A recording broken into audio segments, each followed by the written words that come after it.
Hi there, my name is Sue van Winsen and I'm the editor of Travel and Meetings Buyer.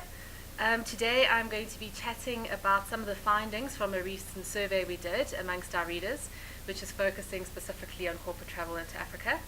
But before we get stuck into that, just to tell you a little bit more about what Travel and Meetings Buyer is. So we're a specialist online publication for South Africans with an interest in corporate travel and related sectors. So that would include basically your my sectors, so meetings, incentives, conferencing and events. And we go to those based in South African corporates that book, manage and buy travel. So that is a real mix in South Africa. That's a combination of everybody from PAs all the way through to specialist travel buyers, procurement managers. In some cases it falls to marketing and HR departments, so we've got quite a wide reach. And then we also have a secondary readership of corporate travel agents. We publish daily news, so that is a mix of product updates. We do trend related pieces. We also publish opinion, thought leadership pieces from people in the industry who are very knowledgeable about certain topics relating to corporate travel. And we also do expert how-tos. We do lot of multimedia tools, videos and that sort of thing, as well as surveys, which is linked to what we're about to discuss. We also publish a feature every 2 weeks, and we actually currently have an Into Africa feature which is live on our site, so some of you might want to pop over there and have a look at that, and it will be the basis for what I'm chatting to you about today.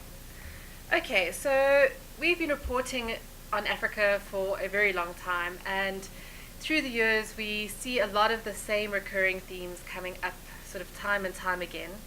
Of course, safety is one of them, and that's a real mix of topics that we cover relating to that. In some instances, it's something we're probably quite familiar with down here in South Africa. There's the threat of crime or perceived threat of crime in some instances.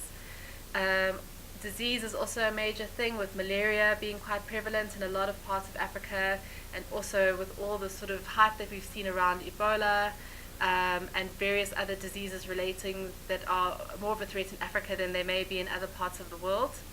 And then looking at certain countries in Africa, there's also the threat of terrorism. So not something we deal with a lot down south, but it is something that comes into play when people start going into more war-torn countries, which is very, very common with a lot of Africa-focused travel.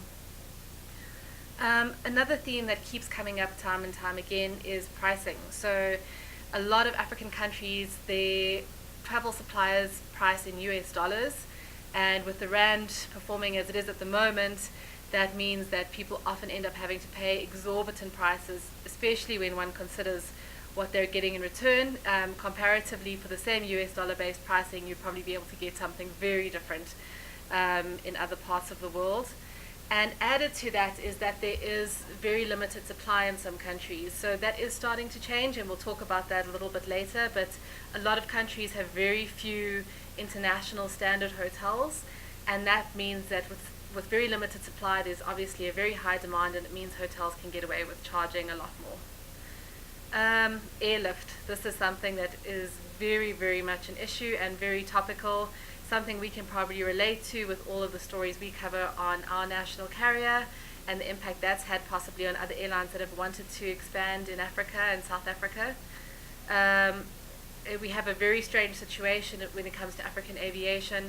There is very limited options available in terms of connections and frequencies and carriers. And again, this has an impact on pricing. And a lot of this comes down to protectionist policies that countries have in place to protect their national carriers. So that is something that we will talk about in detail a little bit later. So infrastructure and communications, also a common problem throughout Africa. It is obviously some countries we're starting to see things really turn around in a very exciting way, but we are still hearing a huge amount of reports from our readers that payment systems, booking systems, and turnaround times are our major issues. And then finally, the one that keeps coming up, visas.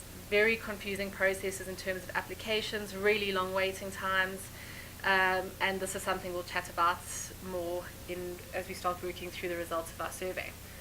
So our Into Africa survey, we had 60 respondents, all of which were specialist corporate travel bookers and buyers. And we asked them about a range of topics and also had some open-ended questions where they could submit some of the common issues they face. The first question we posed to them was in relation to safety, seeing as that is a topic that just keeps coming up over and over again. And we asked them, when booking travel into Africa, safety is my number one concern. Do you agree or disagree? And as you can see there from our pie graph, the overwhelming majority, 89%, said that safety is their number one concern. So this is still clearly a major issue for South African corporate travel bookers. And just 11% saying that it isn't. So, I mean, obviously this is going to vary according to African countries, but looking at things broadly and an overview, safety is still number one. Okay, so we also asked them about booking travel into Africa and whether pricing is still a concern, and interesting results here because we're seeing they're far more split down the middle, which is encouraging. We're seeing that 52% say it is still a concern, but 48% say that it isn't. So that is really exciting, and it's probably a sign that as we're seeing more inventory coming onto the market, that is having a positive impact on pricing for the consumer.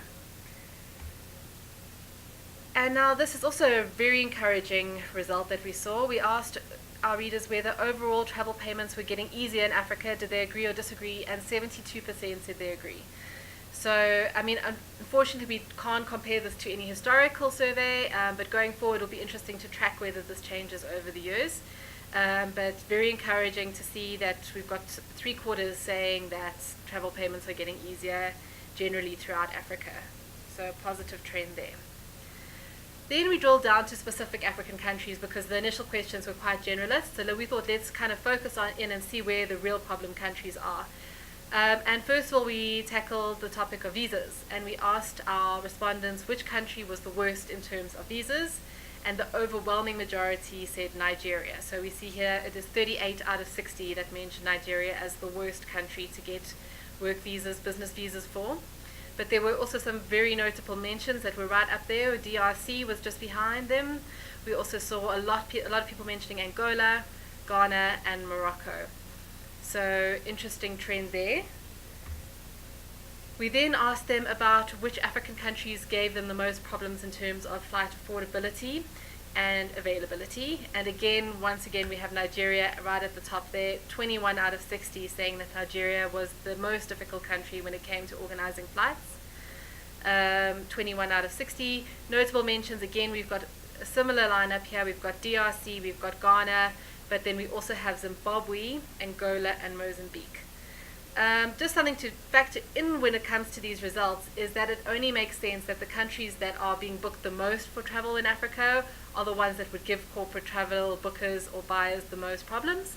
So we must also consider that these results may be slightly skewed. Since Nigeria is such a common travel route into Africa, it is likely that they will experience the most problems just down to the frequency with which they're booking travel there.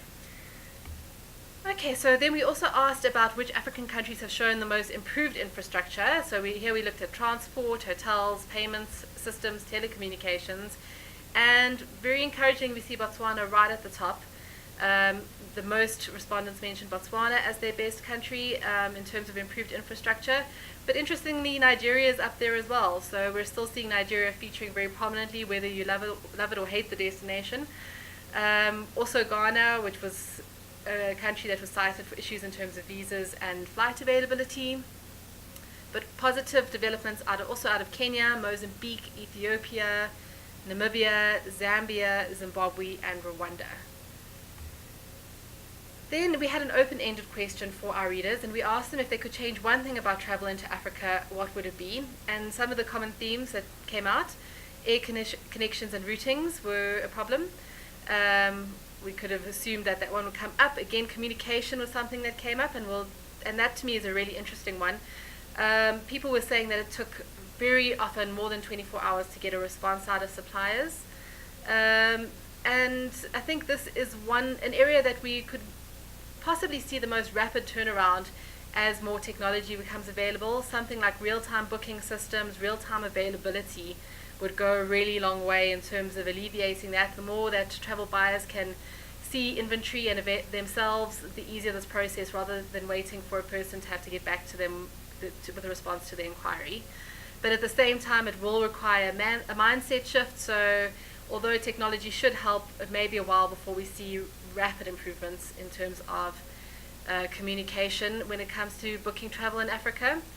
Another issue that kept coming up was ground transportation. People were very concerned about reliability and also just finding reliable and safe and reputable ground transportation in Africa. And then the pricing of hotels, with the rand performing like it is, this is something that's obviously getting worse every day. And there's often additional charges when it comes to booking in US dollars as well. So it's not just the price of hotel, but also the price of having to book in Forex, which is felt by the corporates. In terms of turnaround, there is some hope on the horizon though. As we mentioned, one of the main things that will impact pricing is more supply coming around, and very encouragingly, Radisson alone has 20 projects in the pipeline in Africa, which is going to equate to 3,700 rooms. If we look at the period from 2019 to 2022, there are 305 hotels that are in the pipeline for Africa, which equates to 73,000 rooms. So a huge amount of inventory that is expected to come online in the next 3 years. Next year alone, 91 hotels being built in Africa. And all of these statistics only are looking at the big chains. So this isn't even factoring the independent brands that are coming online in Africa. This will have a major impact on pricing as there's more competition. People won't be able to get away with charging some of the exorbitant rates that they have been in the past. Another positive development is the single African air transport market. Of course, it's early days and we need to see how this is all going to play out, but at least it looks like the first steps are being taken towards the opening of African skies. Again, with enhanced competition on the continent, this is likely to impact on affordability, connectivity. We have a very strange situation when it comes to Africa, where very often corporates are being forced to fly out of the continent to fly to a destination within the continent. So people having to transit in the Middle East, sometimes in Europe, to fly elsewhere in Africa. So hopefully this is something that will change, because obviously that has a huge impact. More time out of the office, more time spent traveling, and that impacts on the productivity of your workforce as they go about on their business travel. The only thing about the single African air transport market, this is likely to have an impact on national carriers. As the protectionist policies are done away with and there's increased competition, we are probably going to hit even deeper crises in terms of the state carriers. So it'll be very interesting to watch how that plays out in the coming years. Then delving into the topic of safety, absolutely duty of care is something that South African corporates seem to be taking more seriously. Yes, it is sometimes completely off the radar for some corporates, but others, especially those with a global reach, are having to look at their policies very carefully, and part of that is asking very difficult questions of their suppliers. Interestingly, we're seeing, when it comes to Africa, a lot of corporates or corporate travel buyers are opting for hotels that are away from the main chains. This is also a safety move. It makes them less of a target. So if you're looking at North or West Africa, sometimes the top chain hotels are located in areas that are very busy. They're CBDs or possibly close to hotspots like consulates. So people are now opting for more discreet hotels because still have excellent security processes in place, as these are often a safer option for their corporates. And also technology, also very exciting in this space. You know, we're seeing a lot of launch of traveler tracking apps and that kind of thing. This is reliant upon infrastructure in Africa, so you need to have that internet connectivity and Wi-Fi in order for these systems to work. But it is very encouraging that we're seeing innovative new ways of keeping tabs on your travelers. And then finally, looking at visas, we in this feature that we ran, this Into Africa feature, we worked quite closely with Visas and Passports Unlimited, and we spoke to Samantha Phillips there, and she raised some of the common challenges they're experiencing when it comes to corporates applying for visas for African countries. One of the big issues is that people have a difficult time differentiating whether they need a work permit or a temporary work permit or a business visa, and these are two very different things and very different processes involved in getting them. So in a very brief description, a temporary work permit would be for those that need to actually conduct work in the country. So if you're sending somebody to repair machinery, if somebody is actually going to be facilitating a workshop, those would all count as roles that require a temporary work permit. But if you're going to have meetings or you're attending a conference, that would be within the realm of an ordinary business visa. So people need to really drill down to what the purpose of their travel is, and then work out which visa or permit applies to them. Another one that seems really simple but is a common problem is that they are just not, there's incorrect capturing of information on application forms, and this leads to unnecessary delays that can easily be avoided. Another big issue is the format of invitation letters. This differs widely throughout Africa, so you really need to possibly work with an expert who can guide you through this process, or look for the available information. In some instances, this letter of invitation needs to be translated into another language. Sometimes it needs stamps from various government officials. There's a lot of administration involved in this, and it's something you really need to get your head around before, and make sure you have enough time to get what you need in place before you apply. And then this is also a simple one, but one that we often overlook, is the state of passports. So they can't be ripped or torn or folded or bent. They need to be in good condition, and they also need to have the requisite number of blank pages. And if that isn't the case, it's very likely that a passport's not going to be issued, or a visa's not going to be issued. Finally, the last thing I'd like to direct you towards, in our feature we've produced a very interesting interactive map. It's got 16 or 15 or 16 of the top African corporate travel destinations. It's interactive. You can mouse over each of those destinations, and it comes up with an interesting little pop-up box which will tell you exactly what you need to know in terms of applying. Do you need a business visa? Do you need a meetings and conference visa? How long does it normally take for the issuing of it? And can you do it through a third party? So I really encourage you to go have a look at that.